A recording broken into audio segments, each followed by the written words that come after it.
Buck Rogers in the 25th century.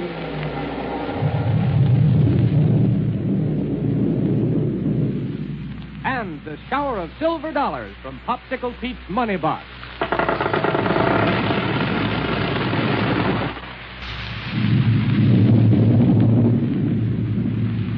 Well, sir, it looks at the moment as though Killer Kane and Ardela, the arch criminals, are one up on Buck and Wilma.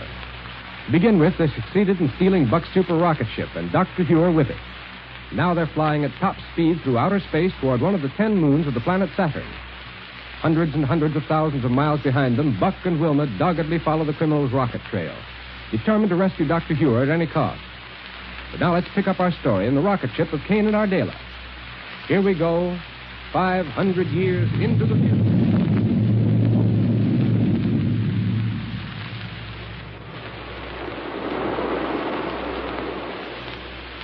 You are still under the influence of the paralysis ray, Ardela? Yes, Kane. He's still out cold, back in the storage compartment. Good.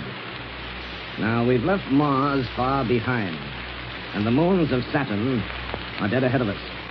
From the minute we land on the one called Enceladus, we start building our organization. Enceladus, huh? Right.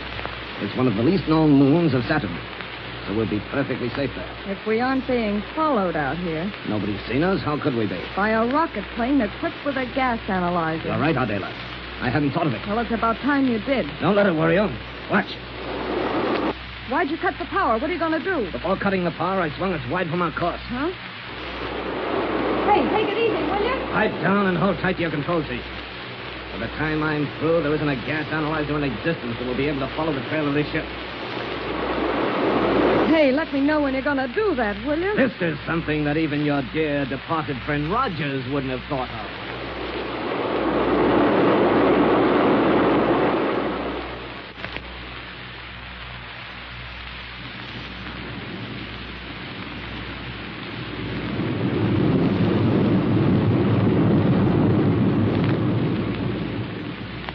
Rocket trail still leads in the direction of Mars and Saturn, Buck. Yeah.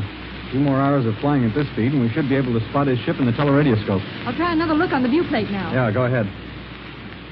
Well, how about it? No, I guess we're just not close enough yet. Or else there's too much cosmic dust in the way. Well, don't worry about it. As long as this rocket trail holds out, there's nothing... Wilma. What's the matter, Buck? The rocket trail is stopped. But we've got to keep on Killer Kane's track. Now look. What? Now the dials register again. Gas analyzer back over. Oh, sir, it can mean only one thing. Huh?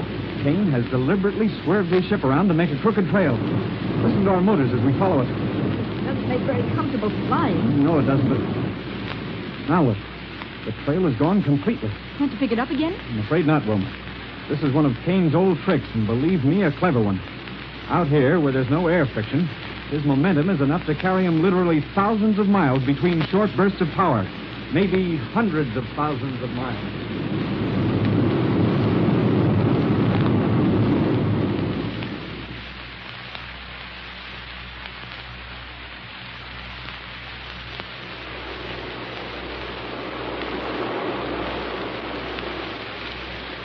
Ardela, things are working out beautifully. Yes, Kane? While you were giving Ure another dose of the paralysis ray, I contacted the king of Enceladus by radio. Good. His name is Corax, and I told him that we are Rogers and Wilma. No. That we're coming to see him on important official business. Did Corax ever know Buck and Wilma? He's heard about them, but never seen them. Marvelous. Now, we'll land at his capital in a few minutes. On the private landing platform atop his palace. Oh, the king has been impressed with our importance even before he's seen it. Exactly. Thinking that we're Rogers and Wilma, he's all ready to eat right out of our hands. Kane, I hand it to you. You certainly have a pretty little way of pulling the wool over people's eyes and making them like it. Forget it. Are you sure you gave Ure enough of the paralysis ray to keep him out of trouble? He's saturated with it. Can't even wiggle his ears. Good. Now, see? There's the capital right below us. I'll cut the power and coast to a landing. Somebody down there waiting for us on that platform. Yes, it must be King Korak. Hang on now. Now, don't forget, I'm Rogers and you're Wilma. Okay, let's get out. Welcome. Welcome to Enceladus. the most progressive moon of Saturn, Captain Roger. How are you, Corax? Meet Lieutenant Wilma Derrick. Oh, greetings. How do you do, Your Majesty? I am honored in having you here. Yes, sir, honored. Well, let's not waste time with formalities, Corax. Where can we talk? Why, right through this door here in my private study. Lieutenant? Thank you. Here. Here we can be comfortable and undisturbed. Fine. This'll make good headquarters for the work we'll have to do while we're here. While I think of it, Captain... Well? I understand that when you and Lieutenant Wilma visited the moons of Saturn before, you brought along a gentleman who was a very wonderful scientist. The man who developed the system of government under which our moons now function. Oh, he means Dr. Huer. Yes, that's it, Dr. Huer. Where is he now? Why, he came with us. Oh, yes? But, on the way, he developed a strange illness that has, shall we say, rendered him totally unconscious. How terrible. Right now, he is in our rocket plane, so I don't want anyone to go near it.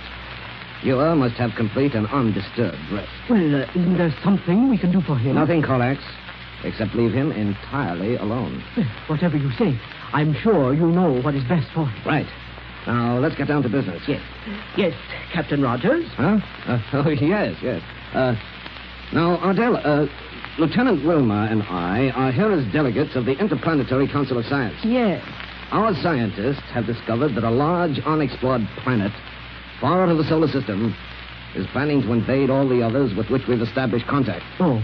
In any event, Corax, our job is to organize a space fleet that will be the most powerful ever assembled. Of course, I can see that. And we must have an army composed of every able man on every moon of Saturn.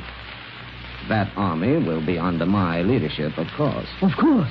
And, Captain, I shall waste no time in informing the kings of the other Saturnian moons that you are here and that they are to take all orders from you. And you believe they'll cooperate? Oh, no question about it, none. Everybody knows what you and Lieutenant Wilma and Dr. Huer did for us when you were here before. Fine. Now, when you inform the kings of the magnificent project we're about to undertake, tell them they must immediately effect censorship of all interplanetary news channels. Why that, Captain?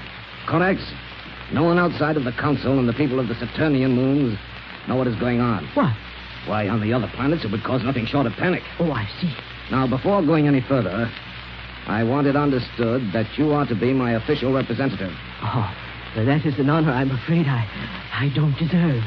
Don't be so modest, Corax. Well, thank you. You will receive any and all delegates from the other moons that are involved in our plans.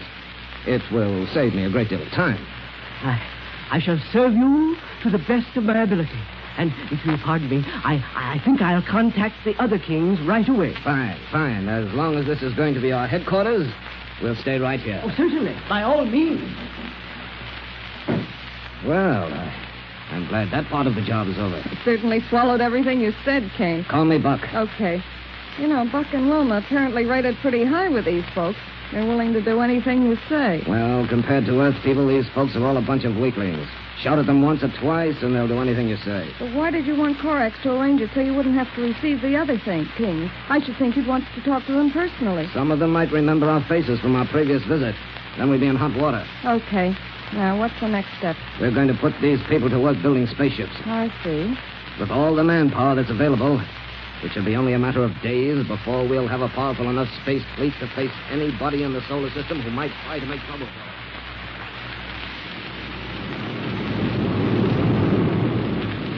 Calling Black Barney. Buck Rogers calling Black Barney. You can land on Mars whether you get him or not, Buck. But if we don't have to land, it'll save us a lot of space traveling. That's true. Calling Black Barney. Hello, Captain Rogers. How are you? Hello, Barney.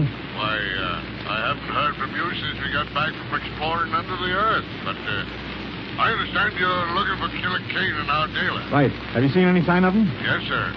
And I don't think you better waste any time if you want to catch him. You know where they are? Well, Captain, with them crooks on the loose, the minute I got back here to Mars, I got everything all organized out and fixed up a fleet of space patrol. Yes. And just yesterday, one of the pilots seen a strange super rocket ship flying out towards a little plasteroid. You mean planetoid? Yeah, plasteroid. It lays about 14 points west of here in the same orbit as Mars has. Good. With this teleradioscope in sharp focus, he could see that with Killer Kane heading right towards Saturn. Great.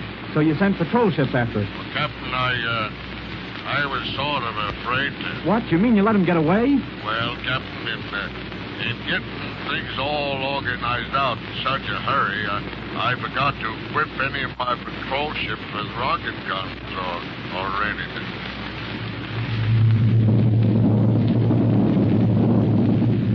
Well, poor old Barney. But at least our friends are on the trail again.